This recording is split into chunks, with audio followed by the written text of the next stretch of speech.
Il y a 3 ans, à Paris, 3 policiers ouvraient le feu après un refus d'obtempérer. Le lendemain, Rayana, 21 ans, passagère du véhicule, succombait à ses blessures. Elle avait reçu une balle en pleine tête.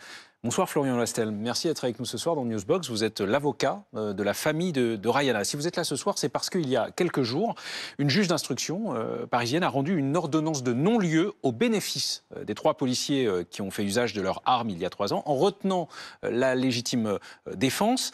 Non-lieu notamment au bénéfice du policier auteur du coup de feu mortel qui a tué Rayana. Comment réagissez-vous? Comment réagit la famille de Rayana? Bonsoir Monsieur Gapillan, merci infiniment de votre invitation. La famille est sidérée parce qu'il s'agit d'une décision épouvantable qui représente la délivrance d'un permis de tuer pour des policiers incompétents et menteurs. La famille est sidérée, ne comprend pas, elle se sent méprisée parce que depuis le début de cette affaire, il n'y a eu aucune réaction de compassion de la part de qui que ce soit, de la part des pouvoirs publics, sauf peut-être de la part de la première juge d'instruction qui était saisie de ce dossier, qui a reçu la famille que je représente, en leur disant quelque chose de très important, c'était que l'institution judiciaire allait tout mettre en œuvre pour approcher de la manifestation de la vérité, tout mettre en œuvre pour être à la hauteur de la mémoire de Rayana, qui est morte, vous l'avez rappelé, d'une balle dans la tête, d'une balle marquée du sceau de la République, tirée par des policiers, sous la tutelle du ministre de l'Intérieur, en plein Paris, un matin. La juge qui a rendu ce non-lieu il y a quelques jours estime que les tirs effectués, notamment celui qui a tué Rayana, étaient, je cite, absolument nécessaires et strictement proportionnés. Et je n'ai pas rencontré la juge qui a rendu cette décision, tout simplement parce qu'elle a été chargée de ce dossier en toute fin d'instruction. Ce que je peux dire, et je vais prendre mon temps pour le dire, parce qu'on parle de la mémoire d'une jeune femme totalement innocente, encore une fois, qui est morte d'une balle tirée à bout portant par un policier.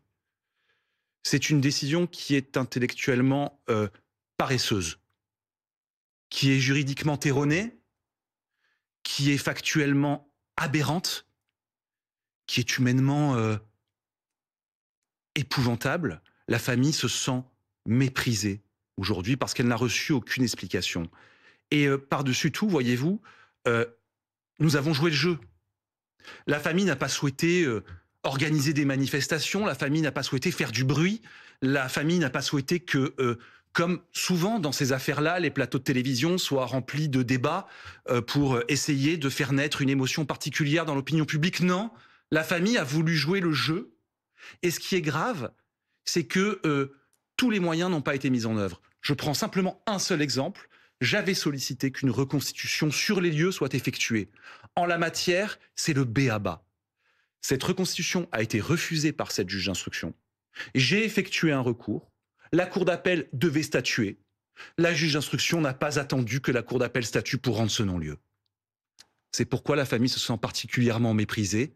Sa demande n'a pas été prise en compte par elle. L'avocat du policier Oui. auteur du coup de feu mortel estime que la décision de non-lieu est à la fois, je le cite, logique et conforme au droit, malgré l'issue tragique des tirs. Maître Liénard assure encore que quand son client a pris la décision difficile d'ouvrir le feu sur le véhicule, il était clairement en danger de mort. L'atteinte de la passagère est évidemment un drame, mais ne résulte que du changement brutal de direction du conducteur au moment des tirs. Mon client n'a pas commis de faute pénale en tirant, et c'est ce que la justice confirme par ce non-lieu. Fin de citation à BFM TV. Les policiers étaient porteurs de caméras Oui. au moment des faits, Oui.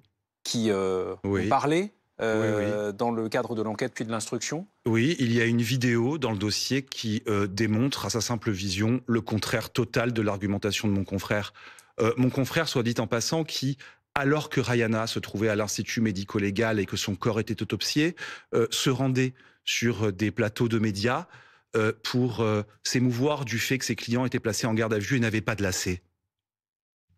Jugez vous-même de la proportion de cette indélicatesse.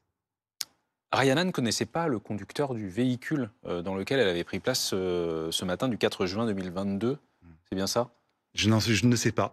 On ne le saura pas puisque Rayana ne peut pas témoigner aujourd'hui. Rayana, ce matin-là, elle voulait simplement rentrer chez elle. Elle n'a pas pu le faire. Comment va sa famille aujourd'hui, Très mal. sa mère notamment? Très mal. Sa mère va très mal. Elle ne comprend pas pourquoi une juge d'instruction, il y a 3 ans, pardonnez-moi, lui a affirmé que la justice allait tout faire pour la mémoire de Rayana. Et aujourd'hui, force est de constater que cette parole n'a pas été tenue. Mais nous effectuons les recours nécessaires pour obtenir gain de cause et nous attendons impatiemment une audience devant la Cour d'appel. Vous faites donc appel de cette ordonnance? L'appel a été fait, je ne suis pas le seul, les autres parties civiles également, puisque il y avait des passagers dans cette voiture qui, fort heureusement, n'ont pas été blessés par les 9 balles tirées par les policiers. Merci maître d'avoir été en direct avec nous ce soir. Merci à vous.